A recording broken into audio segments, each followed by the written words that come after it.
When I decided to draw a post-it note every day for a year, I couldn't have picked a more historic one than 2020. Little did I know that a global pandemic would give 2020 more significance in world history than the US presidential election ever could. That's why the only section I had planned was the US presidents, which I decided to draw each one on their birthdays. But I also figured, why not show which of the presidents were slave owners and how many slaves they owned?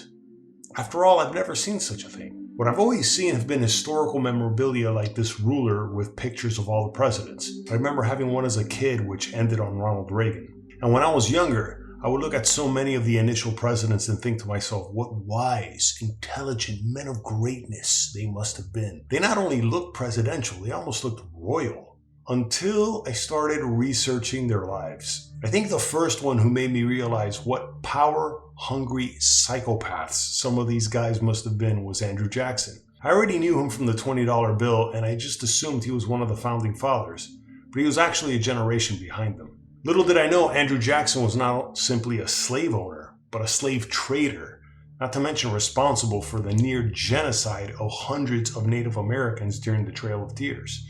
There's a great movie that depicts what a monstrous tyrant he must have been in real life, and it's produced by a conservative, no less, Dinesh D'Souza. And it's actually about the history of the Democrat Party. That's the utter irony.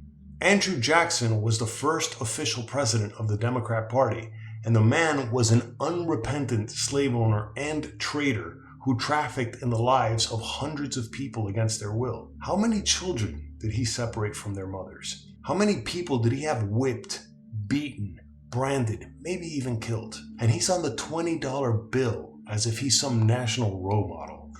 By the way, it's interesting how Andrew Jackson seems to be one of the presidents Donald Trump admires the most. Was he not aware of what a horrible human being Andrew Jackson must have been in real life? Or is that specifically why Trump admires him?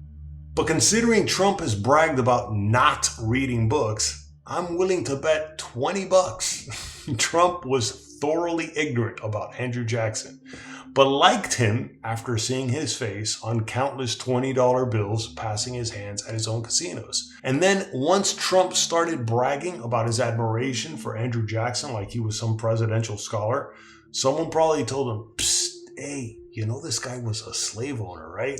And a slave trader, and commanded the massacre of Native Americans.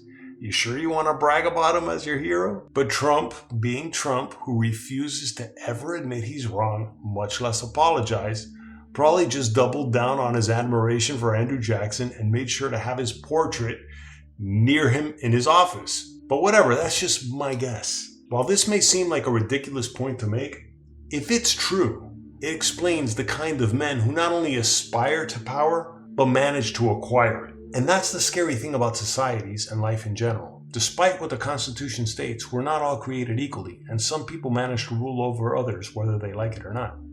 At least as a species, we're getting better at identifying and neutering some of these people who are almost always men, which is also worth pointing out. And I'm not pointing that out because I'm some virtue-signaling, pretentious male feminist, but it's just something I think it's important to understand if we want to achieve the most freedom and independence we can as individuals, which seems to have been the goal of our founding fathers, slave owners or not. Another point I feel very strongly about communicating in this video is I totally disagree with the Black Lives Matter moral panic-inspired tearing down of Confederate statues.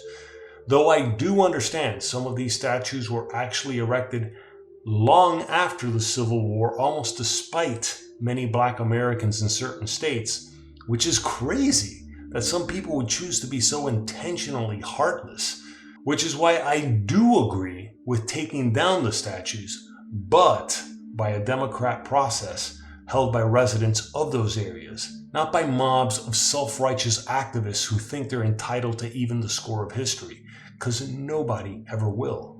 Yet this is why it's extremely important to never forget our history, and especially the cruelty that shaped it, because those who ignore the past are doomed to repeat it.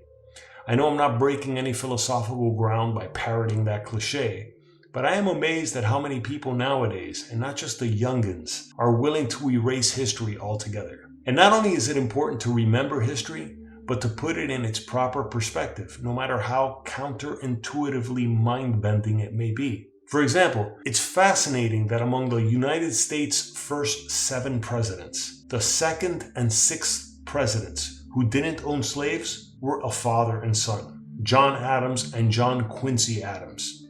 And both only served 1 term. Now, I'm no historian, so I'm not going to get into why they were only 1-term presidents. But I find it interesting that the majority of voters at that time had no problem electing slave owners to serve out 2 terms for their presidency, despite all their talk about freedom and independence. Not to mention, of our first 18 presidents, only 6 of them didn't own slaves, and 2 of them were a father and son. And those other 4 who didn't own slaves, 2 were actually pro-slavery. And yet, of the dirty dozen who did own slaves, and arguably had to have had an authoritarian nature for sure, somehow they didn't make themselves dictators either. The founding fathers were truly walking contradictions of their time, to say the least. But this duality of certain rulers in human history is not simply the story of the United States, it's the story of humanity. Slavery is hardly unique to the United States, and much less has it always been Europeans enslaving Africans. There is still slavery going on today in Africa, sadly enough,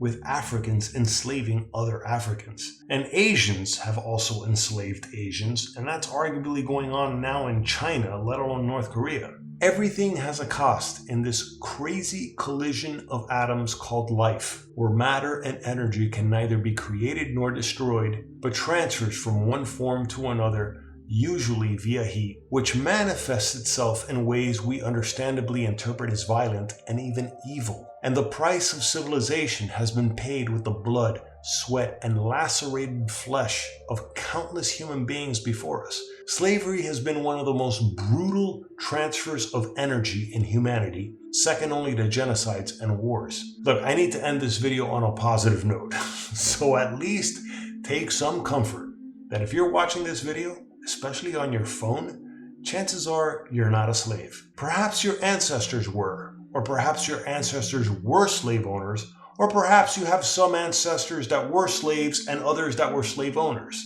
By the way, in no way, shape, or form am I arguing that slavery is an immutable law of physics like gravity that has to just happen whether we like it or not. However, it's apparently been an inescapable casualty of trial and error throughout evolution. But as the word evolution itself implies, we can evolve past this. And in the United States, we've long moved beyond slavery, though some people don't want anyone to forget it for the most selfish and exploitative reasons possible. Yet that's not why I made this video. And I want to point that out to people who've commented that they didn't like these particular post-it notes because they felt I was pouring salt on a national wound that needed healing, especially during a year of so much political divide. But that's the crazy thing. In a sense, we're doomed to be reminded of all the nasty, irrational behavior that seemed only natural, almost instinctive to our ancestors. Which is why we're not going to get past this country's political and racial divide by tearing down statues of former slave owners or being forced to endure diversity training or critical race theory courses costing companies hundreds of thousands of dollars that could be so much better spent on employee bonuses, for example. But conversely, we're not going to end this divide either by downplaying the unconscionable cruelty dished out by our founding fathers who've been honored on our currency or blasted onto the side of mountains. We all need to be adults about history. It's the only way to outgrow the past. Thanks for watching.